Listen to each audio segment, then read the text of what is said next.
Welcome to the MS&Me Radio Network. The broadcast shows are for informational and entertainment purposes only. They are not designed to provide listeners with specific personal, medical, or counseling advice. Individuals with a medical issue should always consult their healthcare provider. MS&Me is not responsible for content of individual shows. The views expressed by show hosts or their guests are their own. Enjoy the show. Ask no questions, and you'll be told no lies. Quote from Charles Dickens' Great Expectations. Hi, this is Dawn Melanie with Managing Self, another episode. My prior show, I'm certain many of you listening, those who listen to that show, or if you're listening today, I'm pretty sure that most of you would agree that if I called you all, including myself, a crash test dummy, you wouldn't find it very flattering. Not a flattering comment at all. But what I do mean is that we are all crash test dummies in some sort is, well, we are now. And maybe you won't agree with me today, but I think you'll agree with me later. You'll see the partly cloudy forecast is really a great day. It's not gloomy at all. And hopefully you'll see the glass is half full, not half empty. Okay, so that's pretty silly calling us all crash test dummies. But I know many of you are probably familiar with the commercials, how they test vehicles for collision impacts and things like that with the crash test dummies. They're not real, they're inanimate objects. However, one thing the testers measure is, are they hurt? That is, if it was a real human, would that human be hurt? Yes, no, and the severity of it. So I asked you, could you be hurt in your day-to-day actions? The severity of it, based on what you do. That's a question that I have. That's the area of, I say, concern or focus for today. For each of us to determine, who are we? Whether it be a crash test let me use for some sort of experimental test for testing a product, or just, we're not inanimate objects at all. We're human, and we're difficult, or should I say we're all complicated. So, I joke like, okay, yeah, I'm crash test dummy. Sometimes I feel like that, particularly when I take my medicine. That is my multiple sclerosis disease modifying therapy. I do feel like a crash test dummy because there's nothing 100% proven, or even, I don't know. There's nothing that's so significant. However, I still participate and I take a disease-modifying therapy, as I have now for over 20 years. So it's a risk. It could help me. It could harm me. That is, make my situation worse. Or it's just maybe a placebo effect and maybe not doing anything at all. However, I do participate in there. But at the end of the day, I feel like a crash test dummy. I've also felt like a pincushion, considering I've stuck myself over 1,000 times, and that's not including other shots from medical professions. But crash test dummy, pincushion, silly, but I think you may understand, especially if you have MS or any other chronic illness where you're sticking yourself with a needle or always getting IV infusions or something like that. Anyway, so I asked, who are you? And I'm sure no one listening is going to be proud of all of who they are. That is, there's things, items that they'll probably never discuss with anyone, never admit, never divulge. And that's okay. That's okay for now. As my mama says, it'll all come out in the wash. And she's right. It will all come out in the wash. Stains may seem like they persist, but they'll come out slowly, but surely they will come out in the wash and be revealed. Anyway, before any further ado, let me introduce myself formally. Again, my name is Dawn Melanie. I'm currently living with relapsing remitting multiple sclerosis now for the past 21 years this month. That's a long time, 21 years. I actually calculated that, and that's 75%, 3/4 of my adult life. That is since I've been 18 years old. Crazy, I know. Anyway, the past few months or so, I've been working on tweaking my personal mission statement. and that's how this all started, or more or less this episode started with me asking myself the very question, who are you? Who are you, Dawn Melanie? A convoluted question, I'd say, no doubt. After 46 years of youngness, 46 years, almost 47, I actually had the gumption to write a book. Not a fitness book, which many are probably, of course, there'd be fitness. And not even a cookbook, another cookbook, but memoir, shall I say. Finally, I get to make use of my brain cells that I'd say have been inundated from childhood, or inundated with childhood memories. My adult development, the correlating transitions throughout, which those transitions have been anything but smooth, especially lately. Of course, I'll write about my relapsing remitting multiple sclerosis and its ugly head, how it's reared its ugly head over the years. Yes, I do have MS, and I'll say it does not have me, except when it's got me, because I believe there's power in the tongue. So I will never give this ugly, chronic, neurological, debilitating disease the privilege, the power. I won't give it the power over changing my mindset. Not at all. Never. I remember I used to just say MS is a bully. Just try to push me around, things like that. But it's funny because today I have a different mindset, and I understand MS will do what it wants to do, when it wants to do, if I allow it to do it. That is without mitigating its effects. I was watching the U.S. Open this weekend, and saw the quote from Billie Jean King. She said, privilege, or should I say pressure? Pressure is a privilege. And I was thinking of MS like, is MS a privilege? Is definitely pressure at times, what it tries to force me to do against my uncanny will. But I'm like, okay, well, I don't play tennis, but that sort of relates to me with how I manage my MS.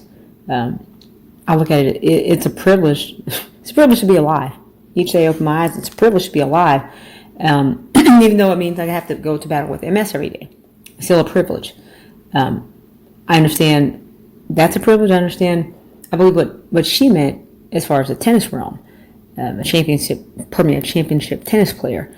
You have to do a lot of practicing every day, not just a couple days and kind of lay off, but consistent, shall I say, persistent, especially at the competitive level. Like I said, I consider me, with my battle against MS, daily is just as competitive and persistent nonetheless. And I don't give myself as a privilege. Like I said, it's a privilege for me to be able to go to war with it. It's daily, and it's I think this is critical or intense as any major sports competition, in my opinion. Yeah, MS knocked me down, kind of like a boxing match, get knocked down. But what's important about that is that I've always gotten up. I'm no stranger to taking a blow. I can't play tennis, by the way. I don't like tennis. It's too much movement and balance. But MS has knocked me down. Literally, I've taken my blows, and it's like everything in life. It's not fair, but like everything in life, each of us as individuals must do our part. We must not just remain stagnant and say, "Oh, life is unfair. Woe is me." But to move forward, to do something. As I say, to move something. Even though MS has been quote unquote bullying me now for over 2 decades, loss of vision, loss of hearing, can't talk, can't really walk, the balance just gone. It's okay. I still fight it daily, and a lot of times, most of the times, no one ever knows that I have MS, that I'm suffering from this illness. That's because I, no pun intended, put my best foot forward at all times. It's the attitude. I think attitude is a key factor in my managing myself. Positive attitude goes a really, really long way. I'm sure you've heard it by me or other places as well, but a lot of what we go through, a lot of our feelings or emotions aren't really real. It's our perception of things, and it's how we want to, what we make of it. Let's say our thoughts, a lot of negative energy, negative emotions, things like that originate in our mind. It's so funny, I always tell people, I have Swiss cheese head because of the lesions in my brain, which are holes in my brain, so I have Swiss cheese head. But I am like going, gosh, gee whiz, because a lot of what happens to me starts with me, in my brain. And unfortunately, I have multiple sclerosis, which means I have holes in my brain. So, I tell people, hey, I have a quote-unquote excuse to forget things or maybe mess up. But, it's my recognition that, yeah, we all of us are, a lot of our circumstances that we encounter, that we go through, that our feelings, emotions, etc., are originating in our own heads. So, I asked you again, who are you? Or, yeah, who are you? That's what I asked myself. Who are you, Dawn? I know that I encounter all these blips and, I don't know, folly, shall I call them? The hearing, the vision, the speech, the walking. And I said, does it bother me? Or would I bother? Okay, so all this, let's say these follies, I'd call it, or mishaps or challenges, difficulties that I've had living with MS. People say, wow, you have such a great attitude. I say, thank you. I may further say, if asked, how do you maintain such positive attitude? I say, well, first of all, it's a choice. It's a choice. We have a choice to be happy or to be angry, sad. I don't like to be sad. Sometimes I've been sad. I don't like to let it show. I try to internalize everything, but sometimes I can recognize that I'm going through a tough situation, and important thing I believe is to not stay there. I don't want to remain in that state, so I try to move on. With MS, like I said, so many challenges have been presented to me in the past 20 plus years, and people say, "But did that bother you, or does it bother you now?" Now, I'll be honest. At first, it didn't bother me. Well, something bothered me because I didn't know what the hell was going on with my body. I mean, I couldn't walk and talk and all that other good stuff, but it didn't bother me. And I say this only because for 6 months, it wasn't identified. The culprit had not yet been identified as multiple sclerosis. So something was causing me to go through this turmoil, physically, emotionally. Something was causing this, but had not yet been identified. So there's something with no name, no face. It was in control, or it was taking control over me. I couldn't drive. That kind of sucked at age 25. There's so many things I couldn't do, and I didn't know why. I had to stop working. I was in corporate America. I had to stop working. That was the first time I stopped for 6 months or so. But ultimately I stopped working what I consider to be prematurely, working a job that I had, I guess, devoted my whole life, college career, of my schooling to do, my time, money, my efforts. But all that had to change because of what? I hadn't identified it yet. But when I did, March 11th, 1999, I was kind of mad with MS. But I didn't stay there. I was like, let me get off my butt and see what I can do to change it so that I'd be more in control and that I would be in favor of the situation. I'm learning more and more each day. That's easier said than done, but the more I practice that, I see that it's possible. And what I mean is to want to take control of my situation is the best that I can, to react, or pardon me, should I say, to respond. Look at the word responsibility. We may be presented with a situation that's we're not a fan of. However, maybe something that we didn't have any, something just happened to us. Kind of like MS, something that happens to us, and we're like, well, I didn't ask for this. How is this happening to me? Well, regardless, however it happened or why, we are all responsible for ourselves. Responsible, response-able, which means we're able to respond intelligently, level-headed as much as we can, not fly off the handle, not to let our emotions, particularly our negative emotions, take control of our lives and dictate what we do. Not to be responsible, to respond, to do those things, versus to react as more a knee-jerk reaction. If I get a little fire, maybe I'm cooking, some of the heat touches my hand, oh, I'm jumping. I mean, whatever's in my hand, it's flying across the room because I probably pulled my hand back really quickly, and it's just a reaction. That's all. It's just a reaction, knee-jerk reaction. It takes a lot. I know it takes a lot of thought, maturity, to respond properly in tough situations, as opposed to simply reacting to them. On March 11th, 1999, my doctor said, you have multiple sclerosis. I could have said, heck no way. I could have reacted. But what I did instead was I responded. I said, okay, now we can address this. Whatever this was, this unknown prior to that, whatever this was that was causing all the problems that I was having. The eyesight, loss of eyesight, loss of hearing, vision, all that, the walking, the tremors, the stuttering. Now that I can address it. And my point is we can't solve any problem if we haven't identified the problem. We may not even know that it is a problem, or we may know, but we haven't acknowledged it. First of all, we have to acknowledge there's a situation or a problem, and hopefully we can identify it.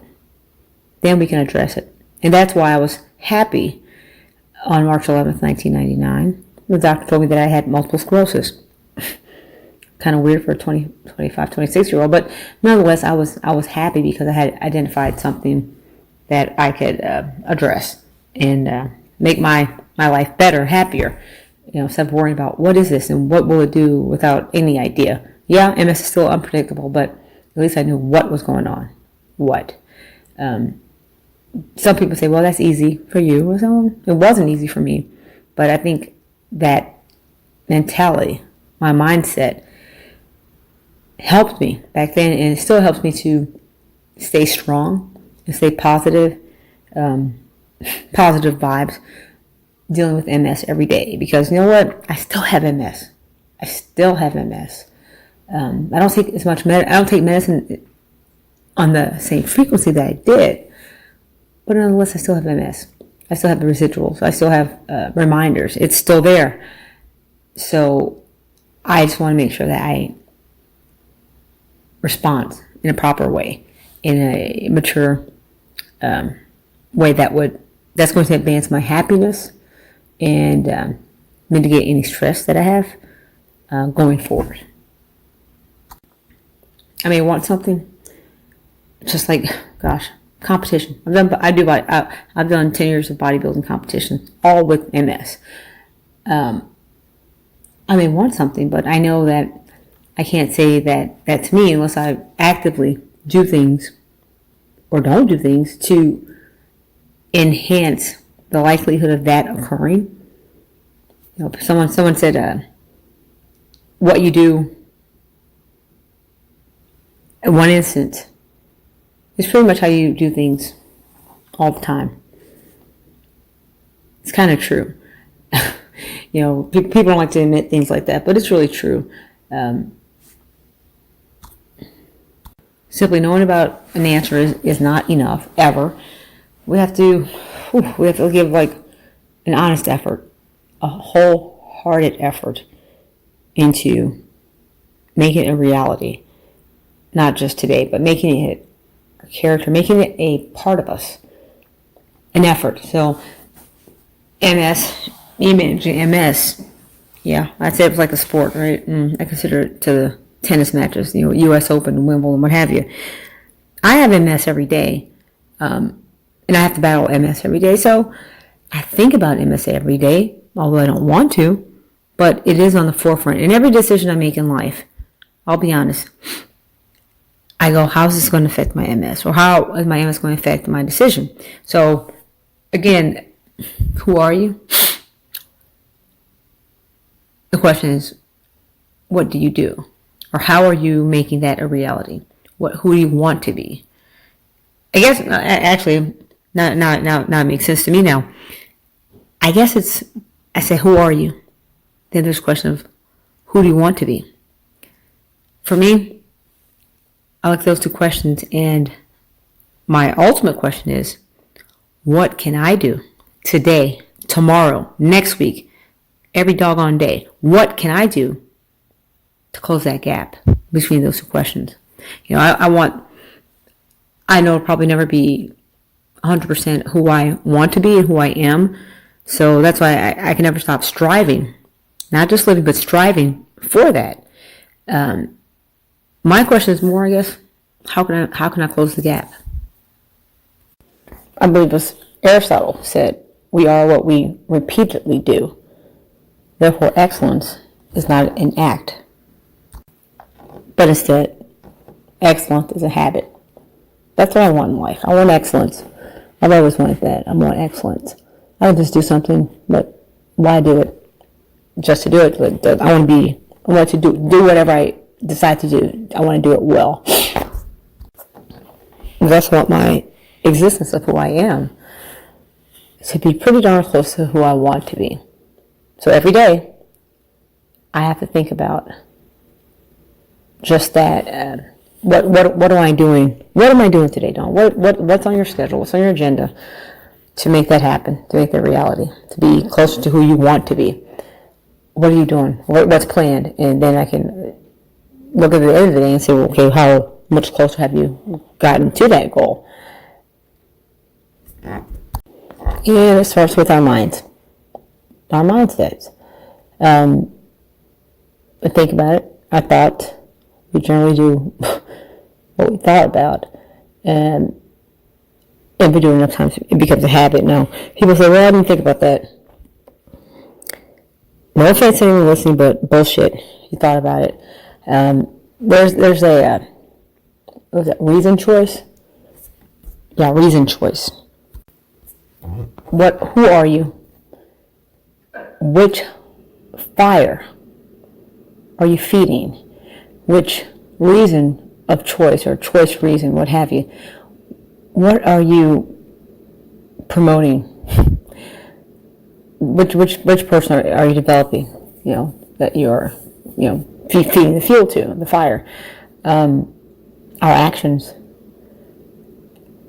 I realize that my actions are a result of my actions will lead to my well-being.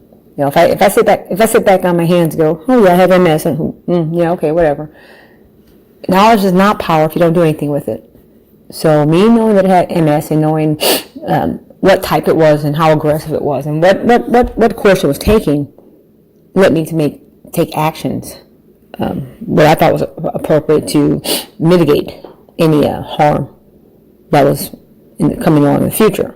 Thus, I could be happy, less stress, more happiness, because ultimately that's what I want to be, is happy. We can't let things that we can't control affect our happiness, but me taking actions as to picking a disease-modifying therapy and following through, taking it as prescribed, to encourage me to live, or should I say, further the chances of me living a better life with MS, is what I did. I couldn't just let things be without me taking some sort of action. Without me being what? Without me being responsible, responding, because I was able. So, let me recap. I want to be aware of my focus and shift my focus necessary so that I can mind the gap between who I am and who I want to be. That's going to affect how I respond. Hopefully not just react, but how I respond. The narrower this gap is, the greater contentment that I have. I know that contentment, and I know that it'll also strengthen my resilience because I'm going to be encountered with challenges every day. The more often that I practice doing just that, being aware and making changes when necessary, kind of like calling an audible in football, changing up the play, because I see, hey, wait a minute, you're going to clobber us, you're going to blitz us if I don't make a change. So I need to be aware of what's happening, keeping my eyes open, making changes, but also making sure that my focus is to do what?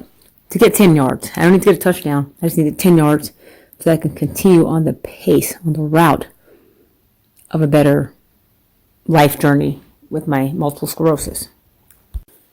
Not saying I'm not going to play to win or to play my best. Actually, you know what? Another eureka moment for me is I always say play to win, but in actuality, we should all be playing